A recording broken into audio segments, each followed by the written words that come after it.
中風係因為血管阻塞，令到啲腦細胞缺氧壞死，1分鐘可以死成190萬個細胞，所以拯救一定要夠快。咁點先知道一個人係咪中風啊？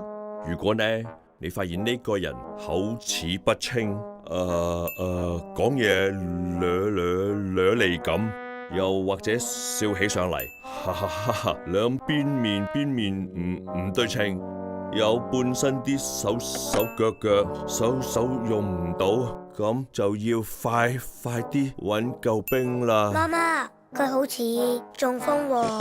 護士小姐，出事啊！哇！